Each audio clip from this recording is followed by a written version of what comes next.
The first thing I thought when I read the title of this, this discussion is, wow, that's a lot of stuff to cover in 40 minutes. And the second question I asked myself is, what is a next generation energy system anyway? So I thought I'd start the discussion by throwing out a couple of options for what we're talking about here. The simplest is, I guess, the idea of using smart meters, grid sensors, and other data to detect outages, monitor transformer health, perhaps predict the impacts of distributed generation on the grid. These are typical grid operation use cases that have existed for decades prior to the rise of distributed energy, right? But they're definitely going to be impacted by it. This is probably the best way to describe the current state of energy system analytics. Looking ahead, of course, we're going to be referring to the challenge of incorporating all the new distributed energy assets, the distributed energy devices, and all the new data these devices are producing into the long-range distribution grid planning, investment strategies.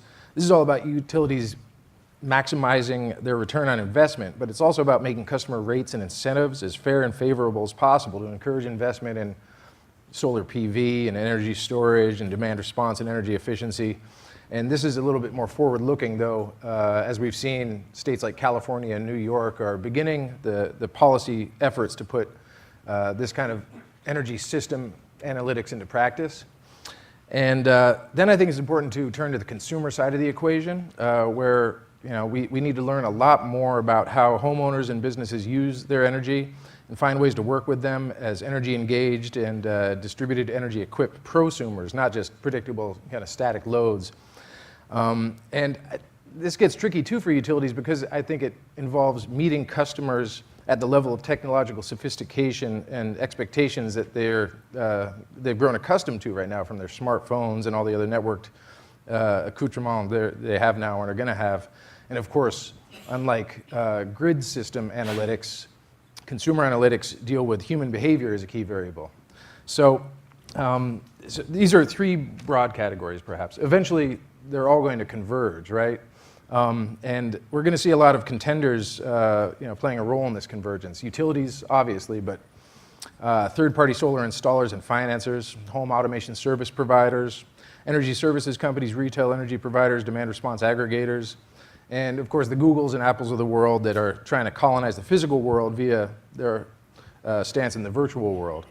And today the policy and economic frameworks for allowing this kind of convergence to happen are just starting to be created. Lucky for us, we have with us today two experts on this convergence challenge. To my left is Patty Durand, Executive Director of the Smart Grid Consumer Collaborative, which has been providing us some of the best data we have on what customers really want from the smart grid, distributed energy, and energy smart home technology. And then we have Tony Brunello, who's Executive Director of the Greentech Leadership Group, a nonprofit which is deep into the complicated process of building new grid planning models that take distributed energy into account, as we've seen happening in California and New York. So I would like to open the discussion to our panelists, perhaps starting with Tony.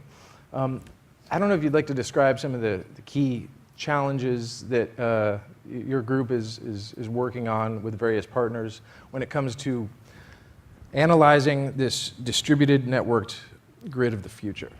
A small question I was told to put in 5 minutes, so appreciate it. And thanks to Greentech Media for setting this up today. I think it's great timing. First, a question, did anybody see on Monday the Schwarzenegger and Brown get together? See a show of hands? So a few saw that. For those, I used to work for Governor Schwarzenegger. It was actually good comedy to see the former governor and the previous governor coming together and talking about an issue that they've worked on for so long. So they've focused on climate change. And really, with Schwarzenegger in 2006 and AB 32, we've done an incredible job. All of you are testament to that, of moving on the clean energy goals. So right now we have targets, and I'm talking specifically for California, of about 15 gigawatts of distributed energy resources. That's storage and demand response and our RPS targets. So we've done really well on that. What we haven't done as well is, I think, one of the reasons why it's so important that you guys are here, and I think for this conference, and that's around the other issues of reliability or on safety or on cost, that we haven't done as well, in particular in California, of figuring out how to try and intermesh these different topics so that we get a grid that is clean, cheap, and reliable. So one area that I think is really exciting and the reason why we're here today and one of the things that we're working on, second quick question and I'll leave it at that, but how many folks here know about Assembly Bill 327 that was passed last year in California? Wow, more know about that than the Schwarzenegger thing. It's usually the reverse, so that's good. So this was a bill that was passed. I'm not going to spend a lot of time. I think there'll be a lot of discussion around this today.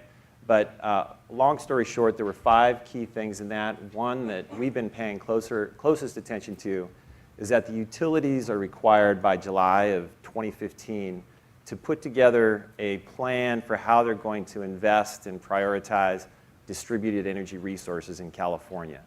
So this is important because, as many of you know, as I've learned through my work, trying to understand how the utilities have planned for promoting more DER in California, and I think in probably every other state, is pretty much a black box. And many of us have no idea for how many of these decisions are made.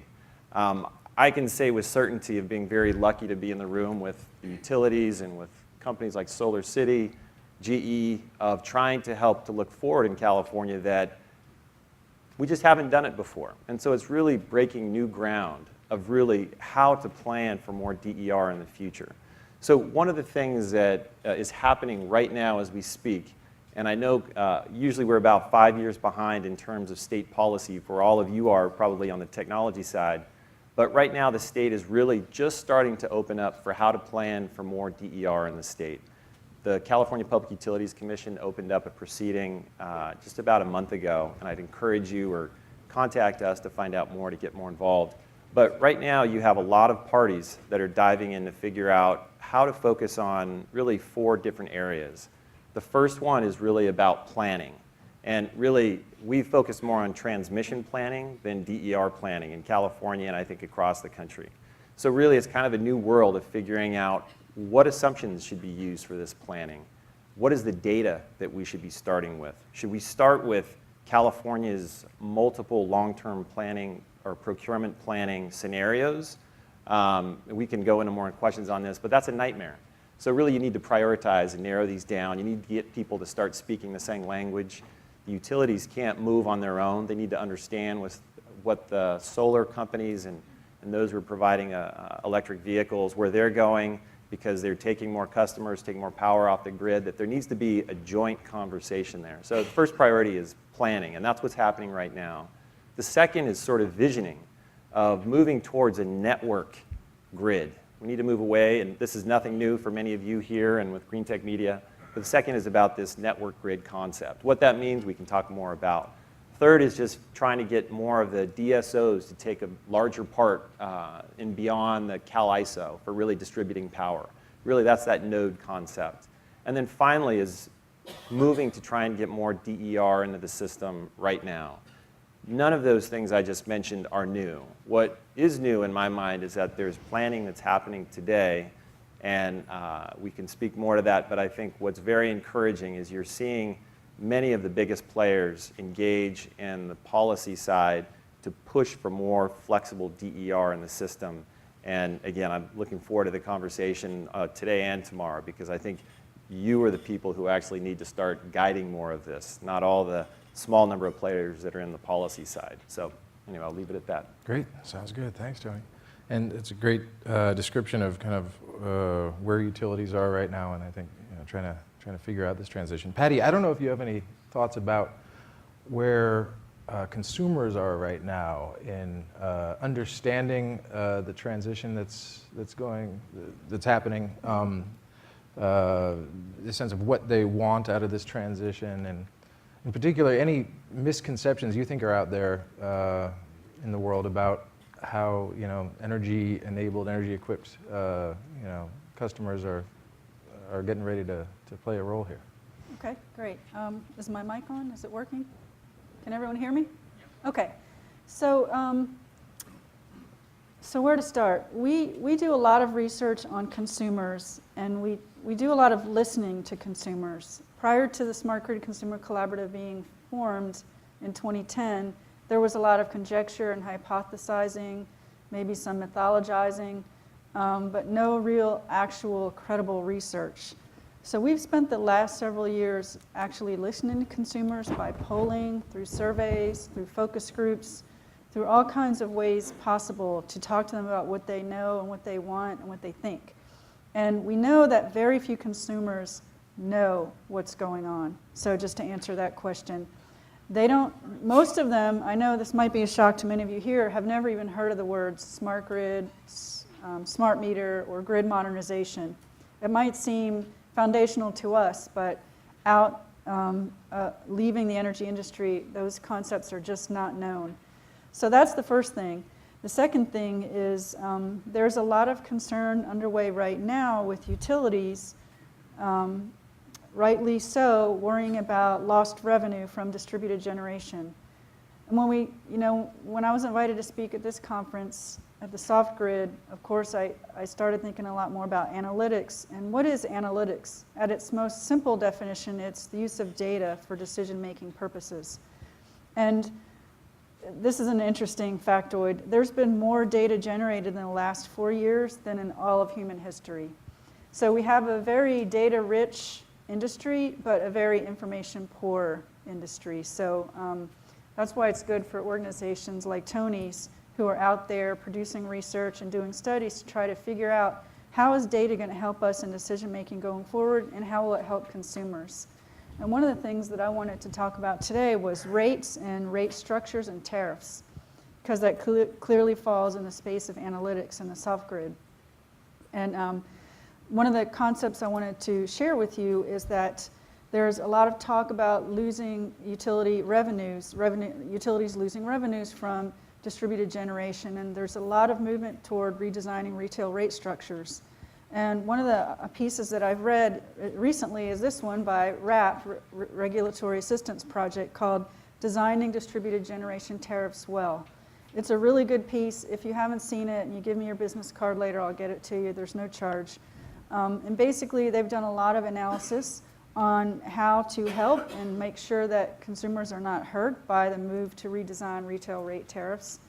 And then I read another piece just recently that EDF, Environmental Defense Fund, just did for California, analyzing PG&E's proposed retail rate structure called Solar ROI, or SOLA-R. It's a catchy name, but it's basically a return on investment for fairly valuing PV, solar generation, distributed generation. So there's some key concepts.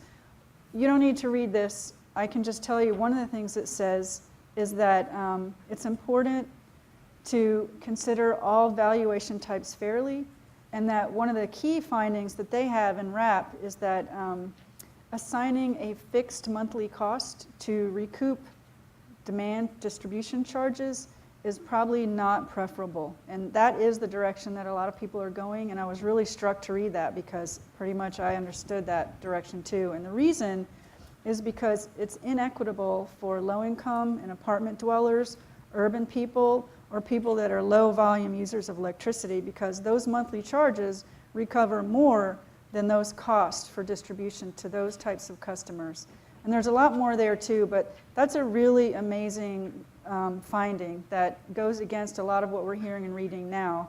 And to my surprise, the EDF SOLA ROI finding pretty much said the same thing. It's a little more complex than that because there's different ways to value this, and some of it depends on how big the customer is, how high income, not high income, how high use, how big the house is compared to the apartment dweller. Some of it depends on where on the system the solar might be added, and so there's a lot more to it than just that. But I think it's that we should be careful and make sure when we think about consumers that we're carefully evaluating when the low-income customers are hurt, as well as trying to figure out how to fairly justify rate reform. Interesting.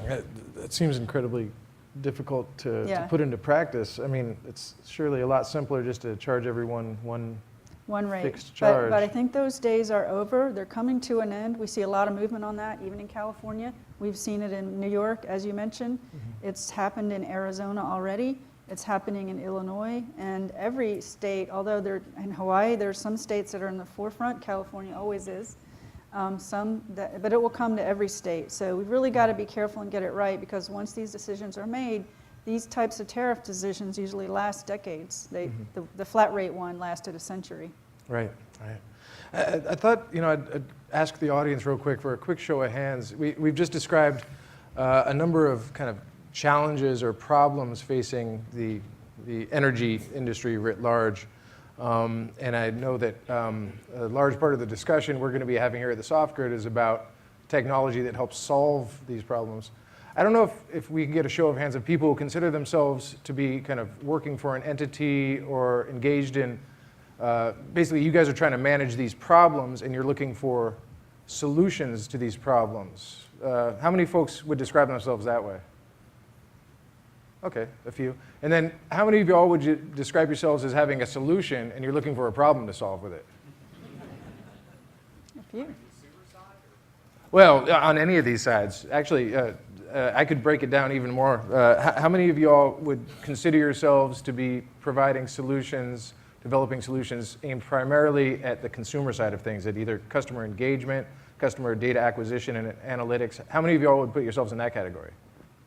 Okay, so good.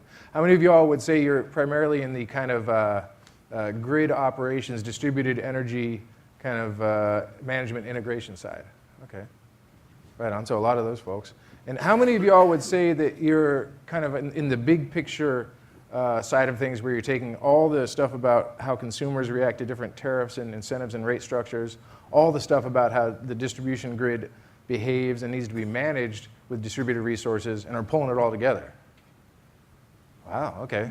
We got it all covered. Excellent, excellent. Tony, Patty brings up an interesting point that, we're not just talking about things that are under utility control anymore. And subtle changes in the way that people are asked to pay for these things or be rewarded for these things can make a lot of difference to the grid side of things. I don't know if you've identified or looking at any particular technologies that might be at the forefront of this merger of utility and customer imperatives. Smart inverters might be one, an inverter that is technically owned by the owner of a rooftop solar array, but might be available for the utility to manage some of the intermittency or stability problems that solar creates.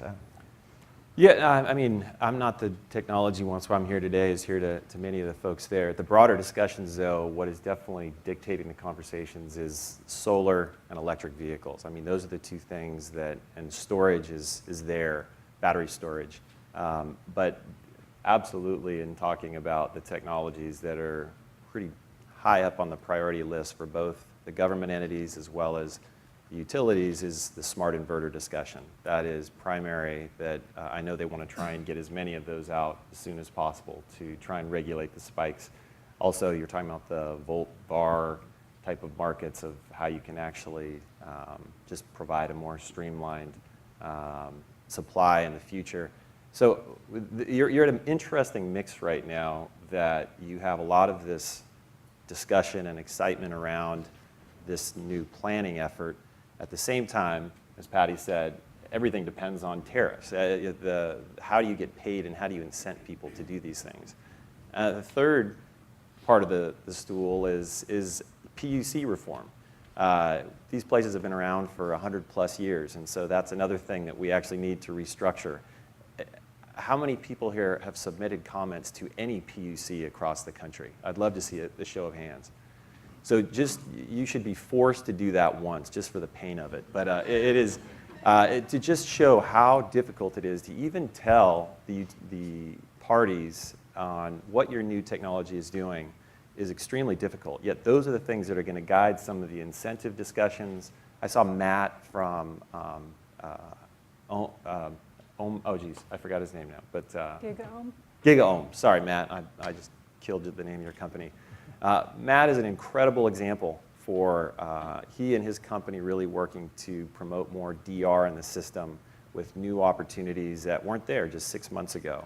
And I think we're going to see so many more of those that it is exciting, and those are the things that I think need to be highlighted most so people on the policy and the regulatory side understand of how many opportunities are out there with data analytics. My last thing is just this is last September, we held a conference where we tried to pull as many companies together and the top energy policy folks. And we had a number of folks similar to you there. And I just remember so clearly, a good friend of mine from MicroStrategy came, and we were talking about Green Button Connect and revenue quality data, which many people have educated me ad nauseum on this over the last year. And everybody was excited and talking about the opportunities. And it really, it was very, it's an eye-opening experience to just look at your bank account online and realize how much you can do with private information today and how far advanced other sectors are and how far behind the energy side is. So there's so much opportunity and innovation that I think that we need to push and promote today so that we can really have lower costs and more reliable power and cleaner power. So. Great. You know, I would love to open the floor to audience questions. I'd love to ask you guys what you want to talk about here, what you define as the key challenges. Sir. Oh, actually, sir, if you don't mind, we may have some mics in the audience being passed around, and we're trying to get everything mic'd so it'll show up on the live stream. Let me double check. Yep, if you don't mind.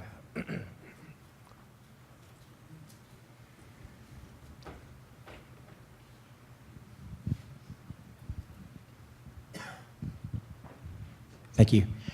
Craig Lewis with the Clean Coalition. I have a question around the distribution system operator model and kind of the viability of that. And I want to ask all of you, because Jeff, you do a lot of writing on this type of subject matter as well.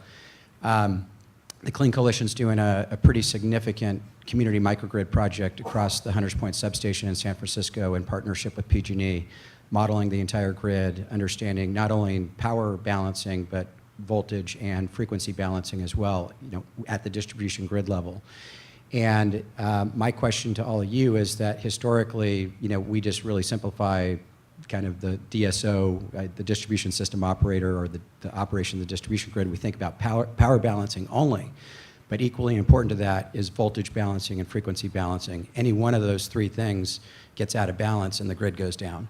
So I'm just wondering if the three of you have given a lot of thought to those other two very critical dimensions of grid services, voltage and frequency balancing, and if you think that that is all truly possible at the distribution grid level. Are you talking about VoltVar? Yeah, essentially, Okay. yeah. Okay, so we produced a piece of research last October called Environmental and Economic Benefits of the Smart Grid for Consumers.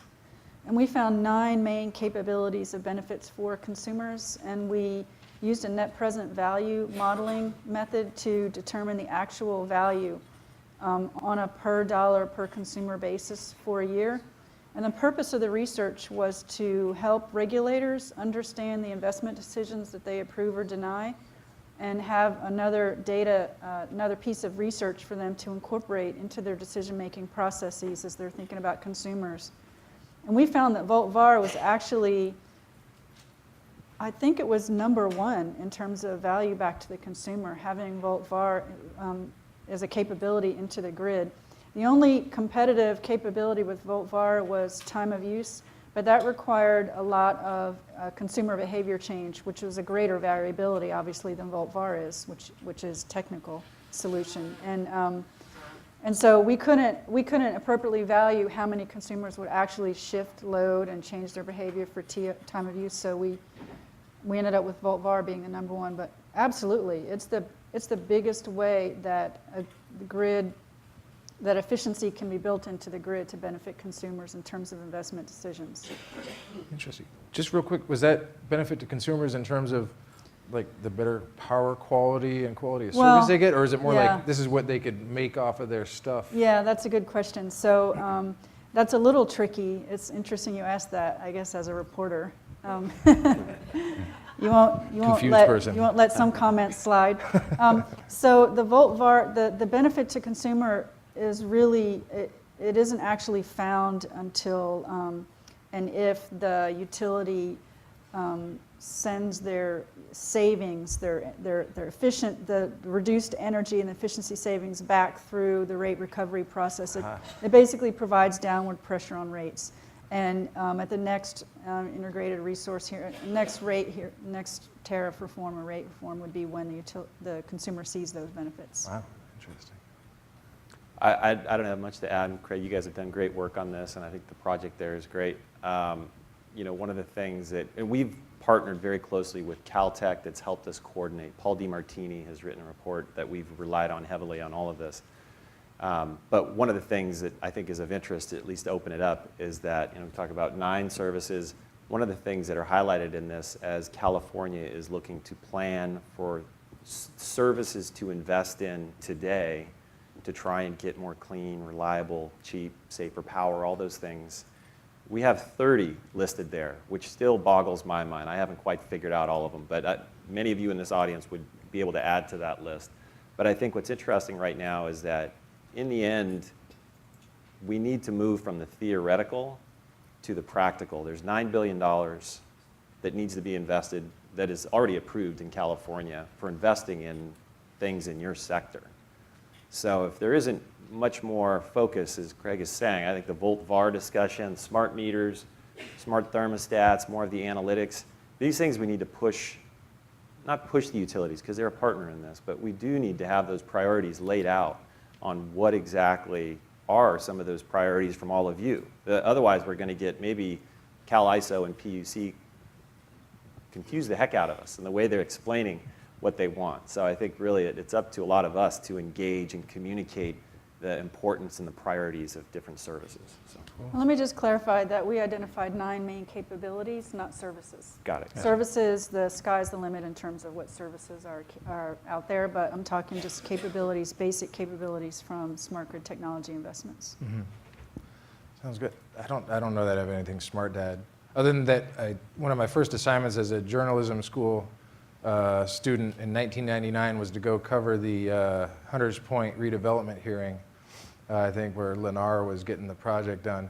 And it's been a while since then. And I guess I'm very curious about how quickly these kind of site-specific projects can develop these kind of mechanisms and rules and regulations for how they're measuring all this stuff at the local level so they can feed back into the kind of system-wide policy-making process.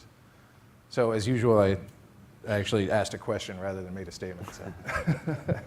I would just say that the answer to that is that if you don't have the physical layer examples, it's really hard to make policy around it because the policymakers just have too much uncertainty. They don't know if they're making policy that's going to drive the grid into a blackout or whether it's actually going to do what it's advertised to do.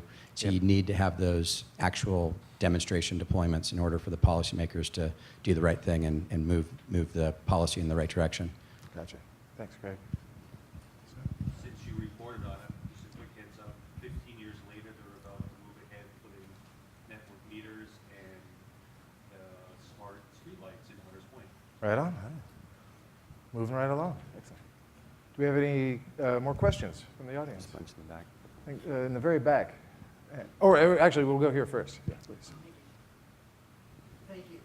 I'm Graham Richard with the Advanced Energy Economy, the delighted to be a supporting organization for South Grid 2014. Real quick comment and then a question. We, for our members, offer now a search tool of 6,000 pieces of legislation in every state legislature, and also a tool, Docket Dash, that does the same for public utility dockets to help our member companies understand what's going on state by state. My question is a little bit of deviation from the subject matter, but I think it's appropriate.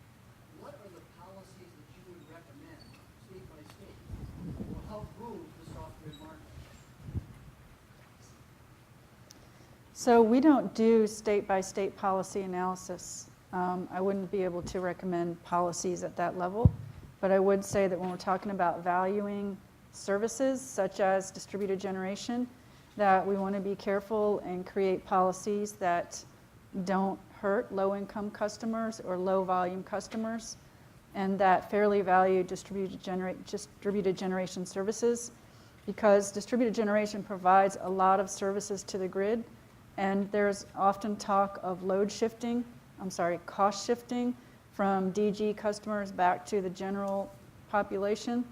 But I think if you look at some of the deep dive research pieces, you'll see that some of those services from distributed generation are not being adequately valued, and should be. But we don't do policy at the state-by-state level. My simple one, and again, I think you guys have done great work, but just seeing this in the work we've been doing over the last year is,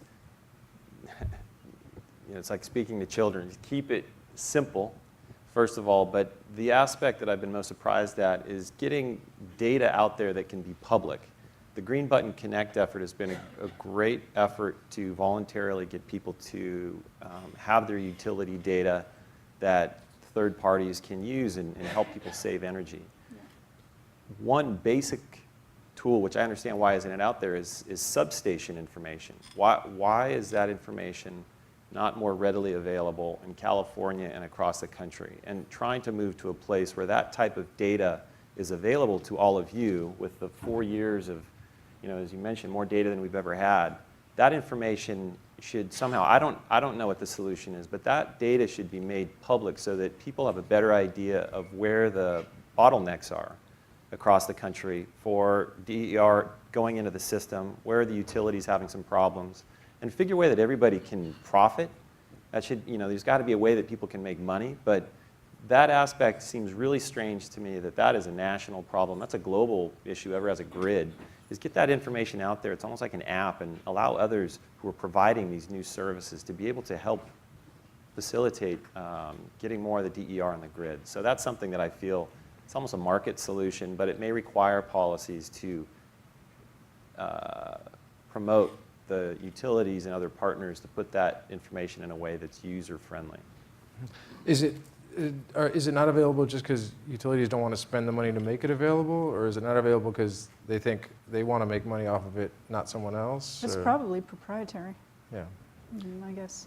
I think it's both. I mean, I think it's also that I know in California that we have people and partners that have pieced together all that information themselves in models and are selling that information. So it's out there, it's public, but there is no consolidated database. So I'm not going to answer for the utilities, and we'll have them here later, but I do know that people have, cherry-rigged this information, and it just seems insane to me that that's something that is at the front line of putting more DER, not only in California, but across the country, is really figuring out where the bottlenecks are, figuring out where all the best solar is, where are the best places for efficiency, who has the most pools that are heated, all these things that, those are much more complicated. But as a simple transaction, I'd ask for substation data. So. That's good. Right in the back. Sir, if you wouldn't mind using the mic. Awesome, thank you.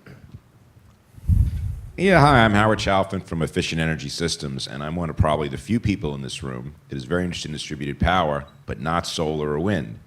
My system isn't intermittent. It's a very common system, and it's natural gas-driven systems that are popping up all over the country. With the last 5 years, the price of natural gas across the entire country has dropped dramatically. Unlike solar and wind, which are intermittent and require storage to be a permanent solution, these natural gas systems, the ones that I focus on, are between 250 kilowatts and 1 megawatt, and the customers that we have are predominantly hospitals, schools, institutions of that nature. And my question for you folks are policy advocates like yourself and people that are really focused on distributed energy just thinking about solar and to some extent wind and battery storage and neglecting the huge amount of gas this country has, and there are technologies available to help distributed power come to fairly large consumers? And the second part of the question is, in terms of utilities and demand aggregation and a lot of the interesting stuff that you just mentioned relative to the balancing of the grid through the voltage and the frequency and all those things, are there moves in place to allow for smarter analytics so that customers of mine who have these systems can use them more intelligently in conjunction with storage to help the utilities with their grid maintenance and therefore reap more of a benefit to themselves as well through some type of burden sharing or savings sharing system? So we have research that shows that consumers want many things from a smarter grid. And I just said earlier they've never heard of the term, but once we explain what that is, then we rank the consumer interest according to any number of benefits that come from that. And the number one benefit, to my surprise, to all of our surprise last year, that consumers told us was cleaner energy. And generally when you think about cleaner energy, you don't think about natural gas, although it is cleaner. It's cleaner than coal, But it is still a fossil fuel, it is still finite, and it's a great bridge fuel. I don't think it's going to be the end fuel that we need to migrate to eventually, maybe in 10, 20, 30, 40 years. I don't know when it'll run out, and no one does, although we have estimates of the amount, and it'll be longer out than that.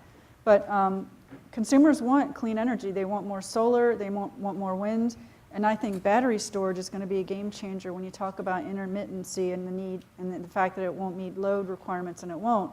But once battery storage drops in price, and California, again, is a leader in that area, then I think the wind and solar are going to come into front and center and become the bells of the ball, because it's unlimited, it's truly clean, it doesn't emit any fossil fuels, and once we can store it in cheap battery storage, then it can be ubiquitous.